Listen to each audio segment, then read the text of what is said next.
of Somali if I'm good or not, because the Somali that I learned was Abaki Gafur. Silsilada Gafur. silsilada iga fur ha sorry Dabarki Wahanune. That's what I said. ha ha That's what I knew. I didn't know no Somali. sorry raali noqo Sorry is not enough because it's damage. And then you learn, you see, why is business? I said Somaliland will never be a country because when I left Hargeisa, I took 3 journalists, okay? We went back and they had a 1 million Danish crown budget. And if you know business, 1 million Danish crowns, you're gonna make 3 times, of course. They took that, I never saw a penny. They introduced the journalist Dadki Adan to the Foreign Ministry of Education, everything would. But when my mom came and talked to the police and knocked on the doors of these people, they treated her like cushion. So then Dadki Adan, they put you and they ridiculed you on TV. After all of that, I never wanted to share my story again. I shared it this year, and I make sure everybody to know these people sometimes don't know what they're getting themselves into. I don't have no relationship with my siblings. I want to know my siblings. waxaasoo dhan anaa soo ogaanay Is that I want to know my I want to get to know my siblings. I waited until they were older. They're over 18 now. His kids. I want to know if my grandma is alive. I want to talk to anyone that's my blood. alla baayay I only ever met her once.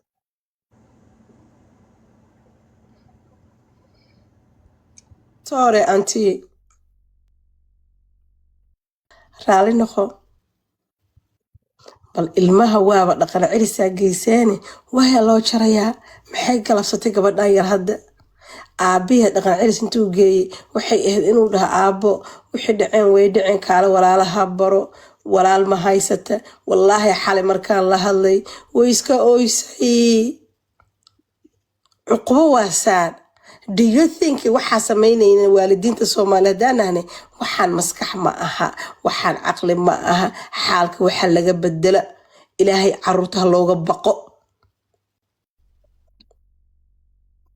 caruurta ilaahay uga baqa ilma adeerayaalow ilaahay yii ku abuuray ee nafta ku geliyay ee tomorrow oo hortagaysid adduunkana magana u tahay you need ina ay ilaahay uga baqatida caruurta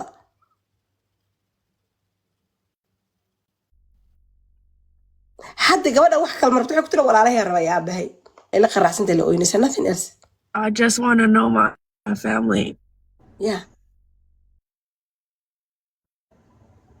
waaba dhibaataysaane waya u jaraysin haddana I just want to know my family. He has 3 kids. I don't know who they are. I don't know their favorite color. I don't know anything. I want to know if my grandma is alive. I want to know my aunties and my uncles.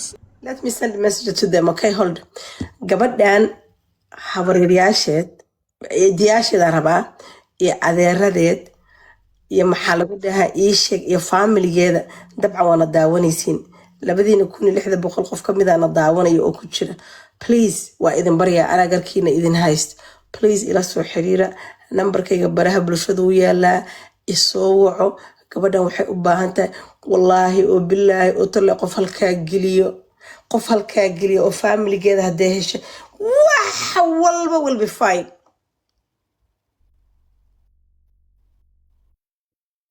qof halkaa geliya u baahanta gabadhan nothing else ilmaha ilaahay uga baqa Soomaaliyeed When she stole my phone. She stole my laptop. To this day, I have Spotify account. You know, in Somalia, you can't download certain apps. I can see them listening to Norwegian music on my Spotify. So they get to just take, and then destroy people's lives. Sometimes they're playing Quran, and I'm thinking these people stole my things. These people made tens and thousands of dollars while destroying people's lives. There was a girl, they beat her so bad she was pregnant. She arur alo. Somebody if I'm a good or no, because the Somali that I learned was Abaki Gafur. Silsilada Gafur. Silsilada Gafur. Ha. Sorry. That's what I said. Ha. That's what I knew. I didn't know no Somali. Sorry. Rally noko. Sorry is not enough because it's damage. And then you learn, you saying, why is business? You spend, my father was financing this. So you were willing to spend that money in that place, but you don't want to be close to your blood. I don't feel like gabar. What I know about being Somali is when you're gabar, you're close. You're held to a standard. 10 people live in a house, but they love each other. Me, I don't feel like gabar. I feel like khashin. I'm gonna show you something. You are not khashin. I feel like khashin. You are Then not we have, khashin. I feel like I live in a patriarchal society that only cares about money, and every day I see the world is getting sick and my own community don't see me. $100 a month, you can't even, that $500 you could keep and I could. Listen here. I don't know nothing about being Somali. So when I went from the airport to being locked up, I don't even know Somali. You're showing this young man, Qais Usman. I want to see Somalia. But then I'm wondering why? Is it because, what is it? I don't know what it means to be Somali. I got you. But you can show somebody on YouTube. Then I have people telling me, do this, do that, get therapy, do this, do that. Smile. Do this, do that, do this, do that. And I'm thinking, I've done everything. You know, my dream, it would be for someone to treat me like my daughter, to know I'm simple. I'm very simple. I want to just know my family. That's it. That's it. I don't know anything about being Somali.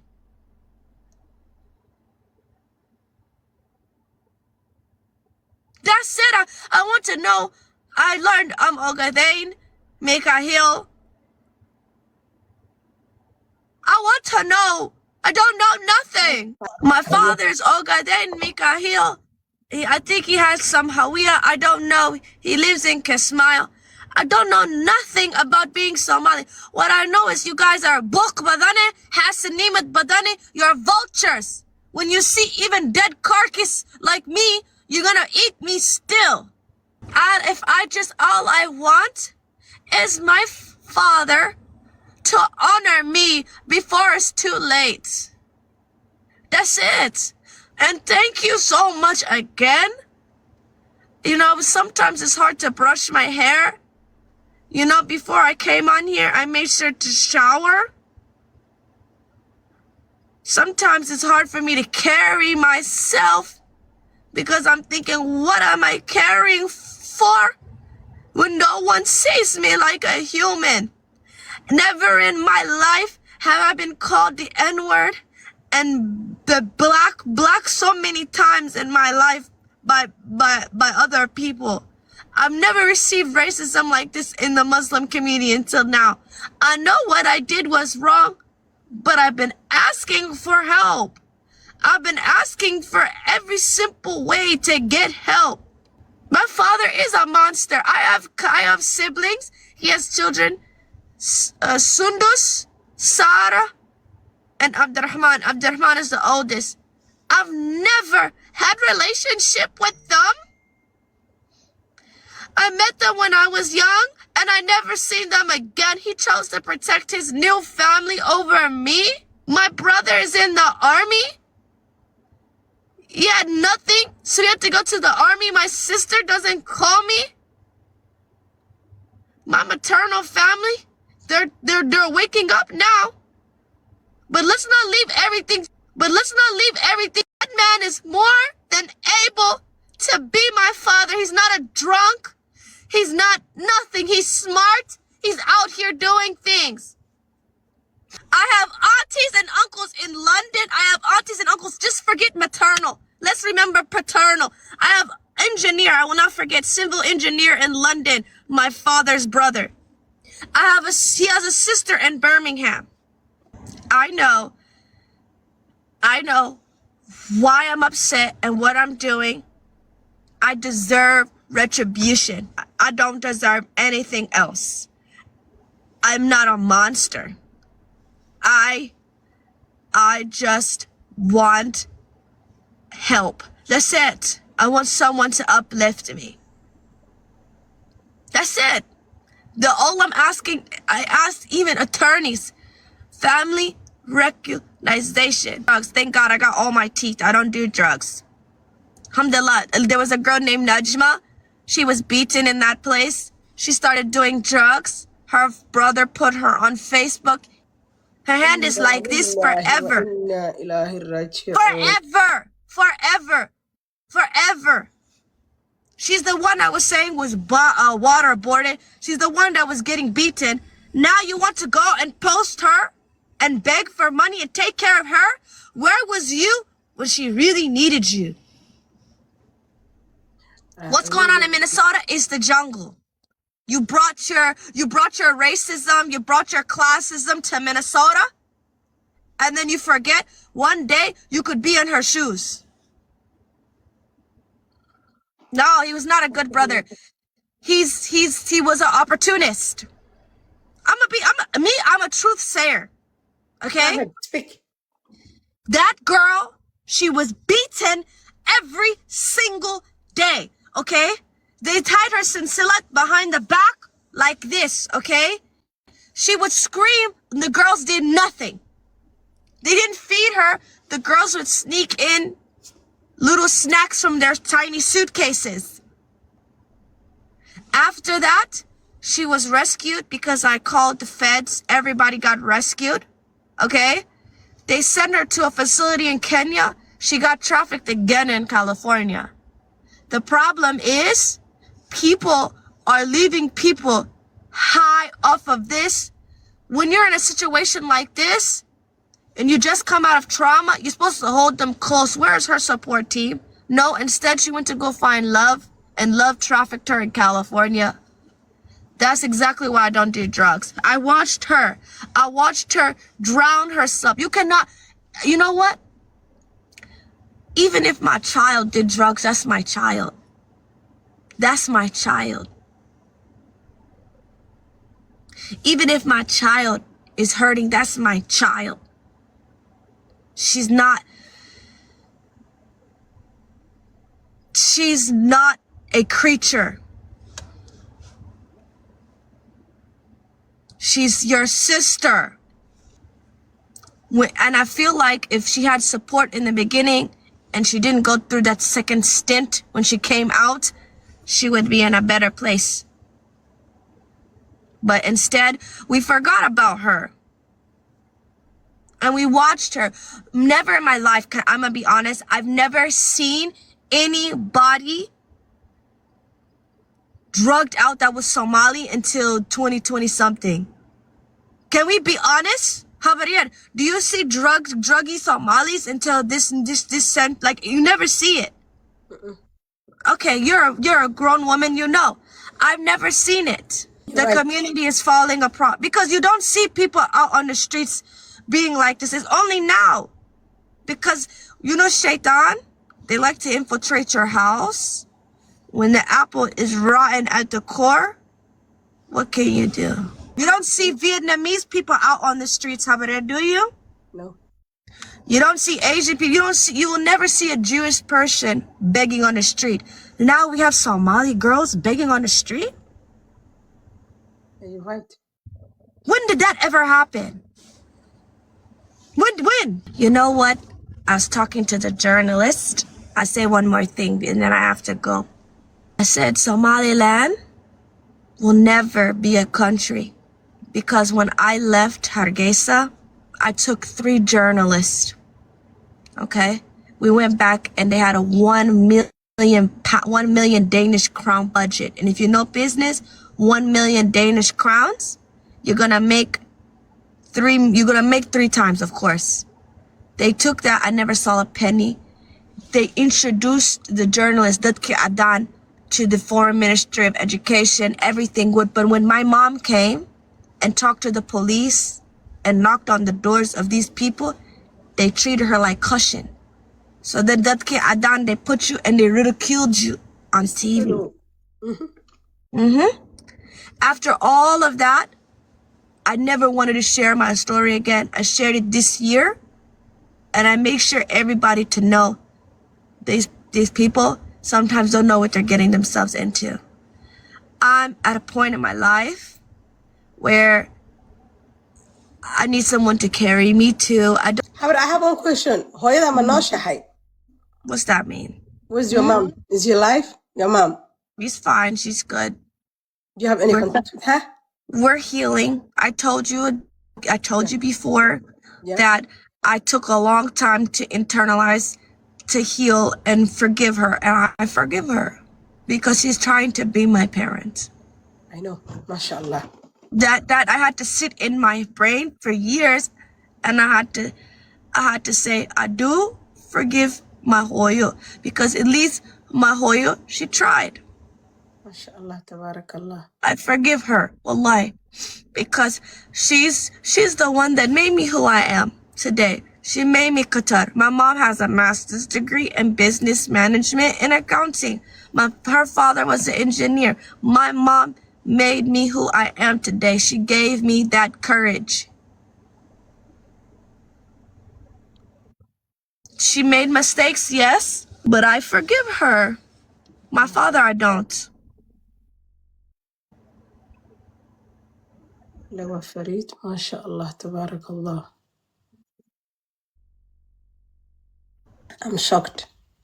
Mi maqashaa? Yeah. You're very, very smart. Aqli badan aa leedahay. Farid baa tahay. MashaAllah, tabarakallah. Recommend to Dhiigle, you know what they're writing for you? I need to drink water. Yes. I don't drink enough water these days. I cry so much my voice is gone. Okay.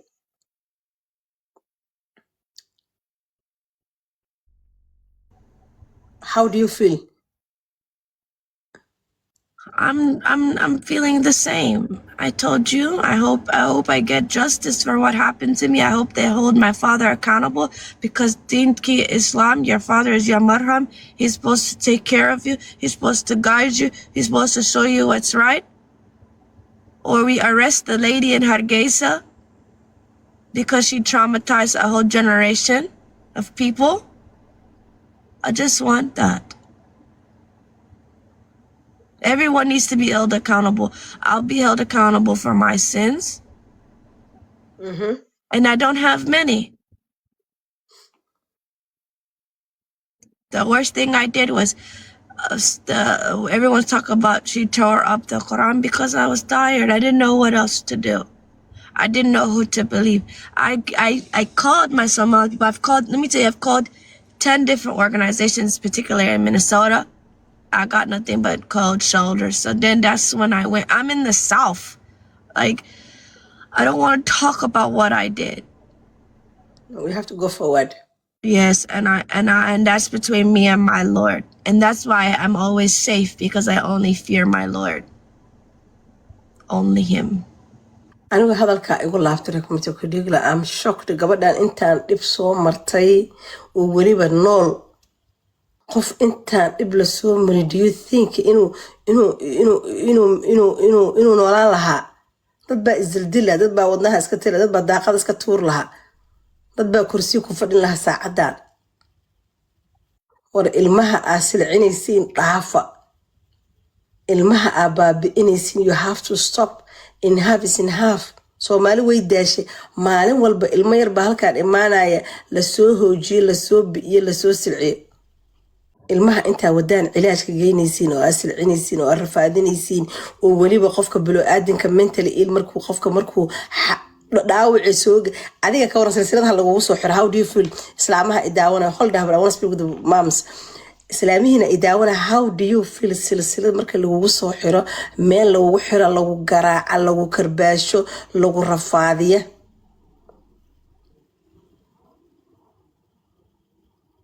How do you feel?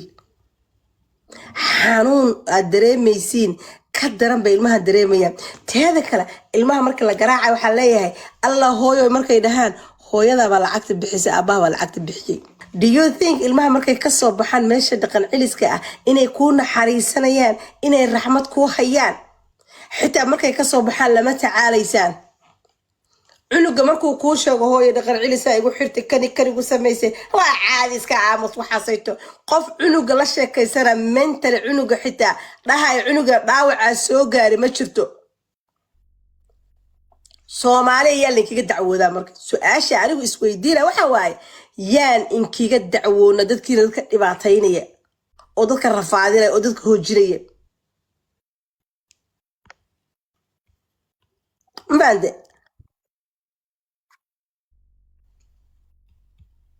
yaa inkiga dacwoonaa?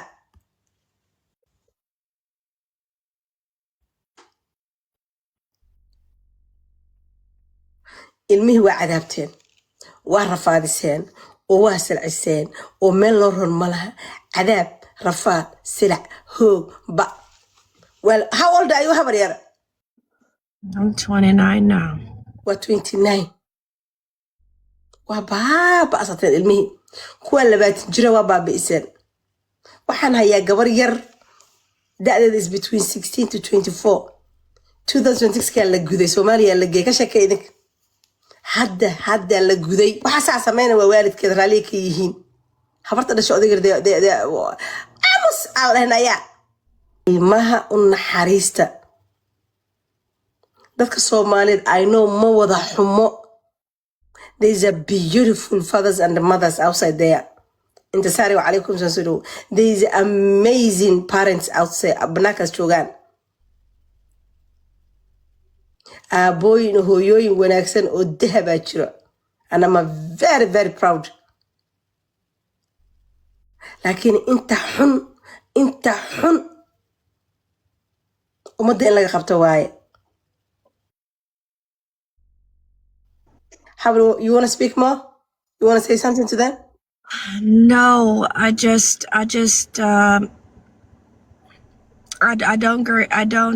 I'm just, the comments are coming so fast. I don't have, I'm at night. I don't know what else to say. I could tell you all the things. The best thing I was to keep going and reinventing myself. I want, alhamdulillah, because I like to learn. I like to study. I'm blessed with the fact that my mom made me like to study. But when you study and you learn, you get sadder because unfortunately, Abu needs to be held accountable. Naktan Hun, who beat us, needs to be held accountable. Her whole family is khashin.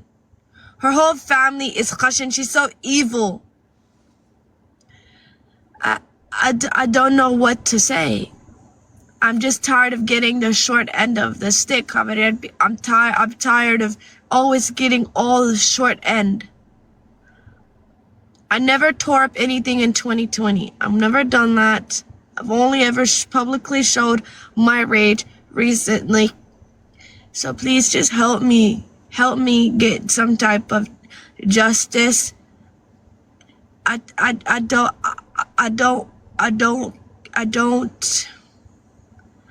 don't know what else to say. Or someone to hold me up. You're doing that enough for me. You're the first one to do that for me recently. Oh, I'm here for you, auntie, okay? Yeah. Come, I'll give you a hug. Come, we hug each other. Come, come, come, come, Kala Hagan Kusina. Oh, sorry. Kala Hagan. You're funny. Kala Hagan Kusina. You're so sweet. I thank you for listening to me. I just want my family to get better. I want my father to start to talk to me. Okay. Abaha wa wacayna. As private u wacayna, okay? Okay. Okay. Abaha number kisa isinaysa. I'm gonna take your number, your father's number, then I will call him as a private, not in public. Okay. What do you think about how my father treated me? That was not good, to be honest with you. That's very sad. Ma fiicino saas.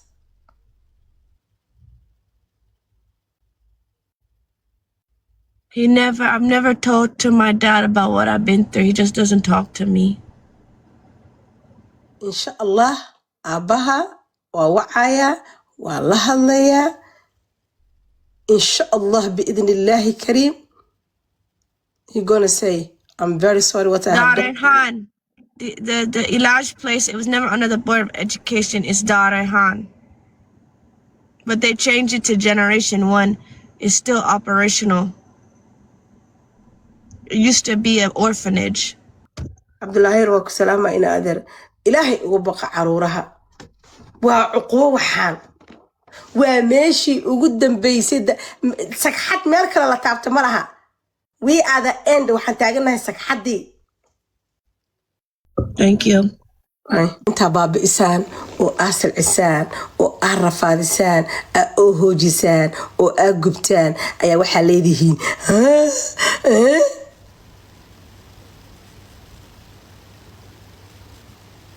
taada kalmada idin sheega dhageysto dadka diinta ka bixina waa idinka ilmaha inta waashaan oo diinta ka saartaan oo silcisaan oo rafaadisaan halkaas soo fariisanaysiin qofka wayba ku shubtay xitaa quraanka markaan gubaayay I was not fit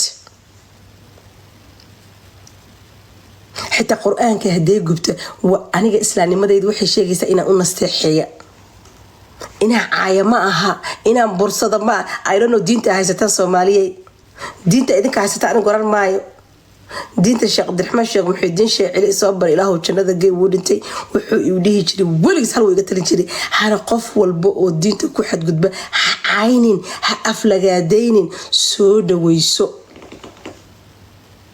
quraanka xitaa haday jexjexda xaq u malihid inaa caysid inaa dhahdid waa inaa la fariisatida sabab maxaa dhacay maxaa jiro u duceey.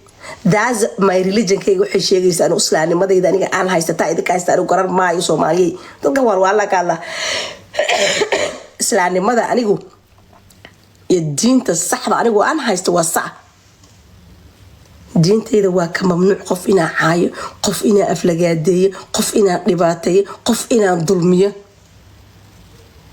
Muqdisho boo ku salaamaya الله سبحانه وتعالى ورحمة إن حريستي أصعد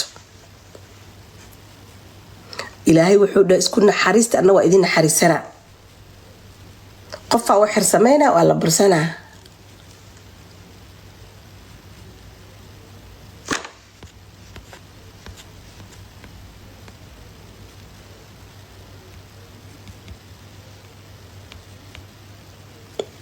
مش عيار متعلق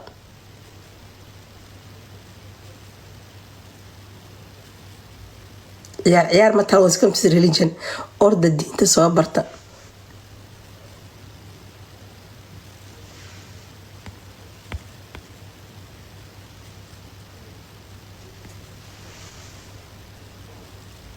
والله نحرستا بلو آدنك إسلام أنا هنا لذين إسلام ماذا محي إسلام إسلام كوا نحرس والرحمة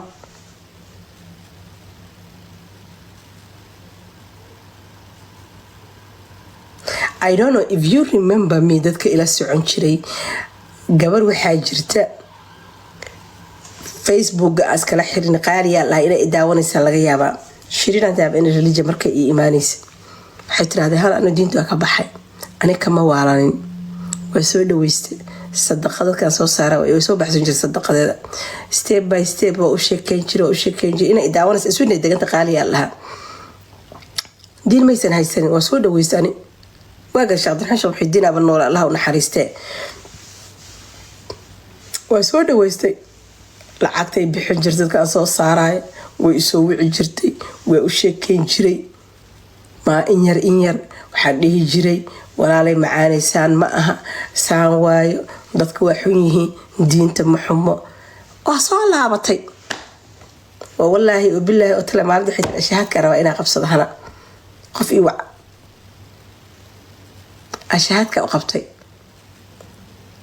qof xoog ah ku leedihiin ma jirto adduunka ilaahay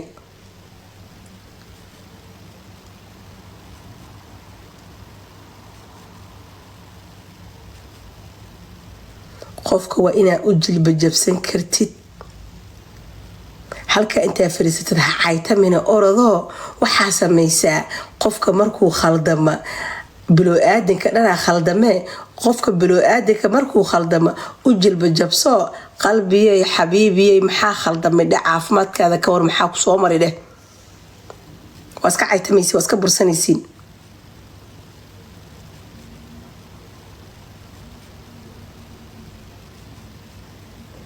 no diinta adigu ma lihid allahu subxaanahu watacaala ayaa soo dejiyay qof walbo gaal iyo muslim diinta salkaasay taalaa gaalkaas muslimi kara soomaali ma wada xuma wallaahi waa dadku isbedeleen hadda in yar ah soo hartay oo xun oo dadka bursato is almost adiga 15% waay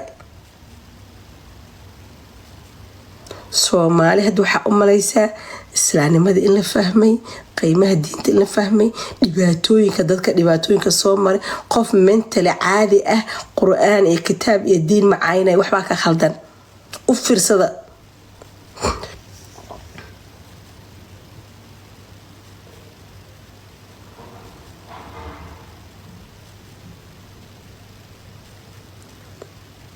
ilaahay uga baqa ummadda ilaahay uga cabsada waa soomaysaa waa salaadaysaa xijaabaa xirnaysaa sadaqaa bixsanaysaa qur-aanaa akhrisanaysaa waa ducaysanaysaa waxaasoo dhan allahu subxaanahu watacaala u samaynaysaa ugu baq marka qofkan xanuunsan ee khaldamay oo aan fidka ahayn hadduu adigu ilaahay caafimaad ku siiyey hooye macaan ku siiyey aabba macaan ku siiyey adeer macaan ku siiyey walaal macaan ku siiyey guri macaan ah ka soo baxday people are different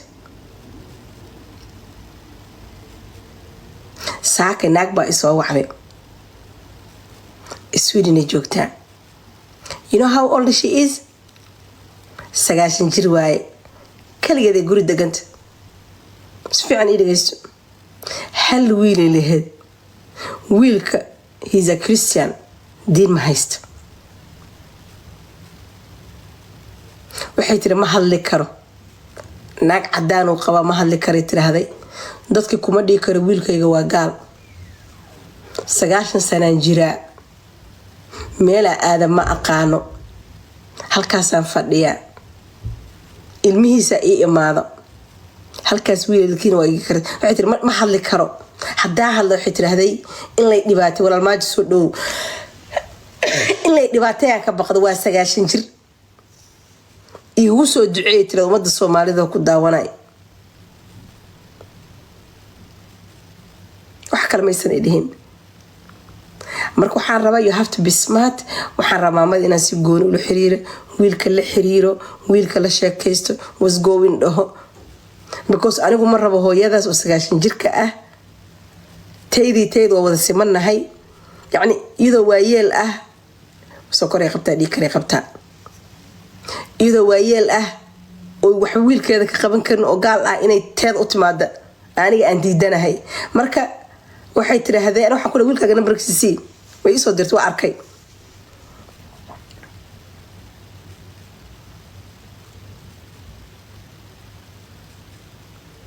marka ilma adeerayaalo Soomaaliyay qofka marka aragtaan inuu wax ka sii yihiin habuursanina waxba kama qaadaysan adduunyadan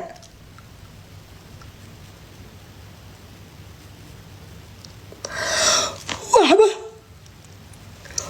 adduunyada waxba kama qaadaysan waa 2 maalin Khadiija Diiriya saada cala aaw ma fikirtaan ma idin Khadiija Diiriya oo sida boqortooyinka u noolad aaw maanta qabriga mugdiga ku jirtaa roobka saas ugu daa oo bahalada marayaan oo iyada marayaan oo hadduu waraabaha ag maraya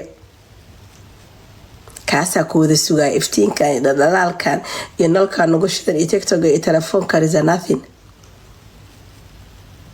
qofka shalay taqaan maanta ma taqaanid isku naxariisto hal isku naxariisto raxmadda badiyo geeridu waa hilmaanteera u maray in la dhimana idinka malinaysa inaa soo noolaatiin ha waa noolahay qofaan dulminaa ani waxaan u baqadaa ma idin sheegaa ana dadka u baqado TikTok ku jira ma idin sheegaa dadka live-ka intay soo furtaan 4 saac qofka sawirkiisa soo saaranay oo aytamaay ani waxaan jeclaan lahaa ilaahay nagu ma keen laakiin ilaahay waxaan ka bari lahaa qof aytama bartaas inuu wadnaha ku istaago oo